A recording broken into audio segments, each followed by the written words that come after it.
नमस्कार, मैं श्रेयस कुलर। आप देख रहे हैं देश का सबसे भरोसेमंद डिजिटल चैनल वीके न्यूज। प्रधानमंत्री नरेंद्र मोदी फ्रांस दौरे पर हैं। पीएम मोदी का ये दौरा कई मायनों में खास माना जा रहा है, लेकिन सबसे अहम बात यह है कि प्रधानमंत्री मोदी उस समय फ्रांस पहुंचे हैं जब पूरा फ्रांस हिंसा की आग में जल रहा है। नाहेल की हत्या के बाद वहां रह रहे इस्लामिक रेफ्यूजी फ्रांस के लिए नासूर बन चुके हैं। ऐसे में पीएम मोदी ने फ्रांस को फ्रांस की ही जमीन पर खड़े होकर आतंकवाद और कट्टरवाद के खिलाफ कंधे से कंधा मिलाकर साथ देने की बात कह दी है। फ्रांस में भारतीय समुदाय को संबोधित करते हुए पीएम मोदी ने कहा, आज दुनिया नए वर्ल्ड ऑर्डर की ओर बढ़ रही है। भारत लोकतंत्र की जननी है, भारत मॉडल ऑफ डाइवर्सिटी है।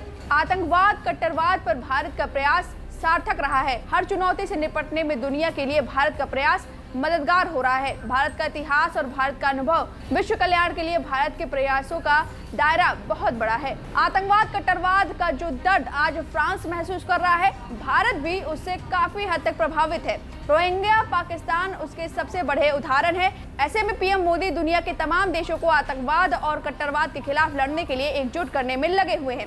पीएम मोदी ने वसुधैव कुटुंबकम के विचार को बरकरार रखा है। उनकी इसी नीति और नीयत की दुनिया दीवानी है और यही सबसे बड़ा कारण है कि दुनिया के तमाम बड़े नेता आज भारत और भारत की संस्कृति के सामने नतमस्तक है। इसका सबसे जीता जागता उदाहरण फ्रांस के राष्ट्रपति इमैनुअल मैक्रों का एक ट्वीट है।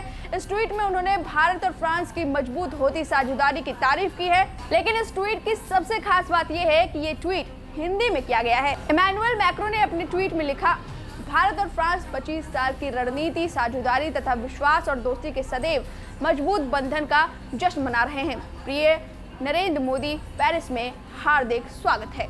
अब पीएम मोदी ने फ्रांस की जमीन पर कट्टरवाद और आतंकवाद पर के खिलाफ कार्रवाई करने के लिए फ्रांस से कंधा मिलाने की बात कही है। अब प्रधानमंत्री के इस बयान पर आपकी क्या राय है, हमें कमेंट करके जरूर बताएं। वीके न्यूज, राष्ट्र के नाम।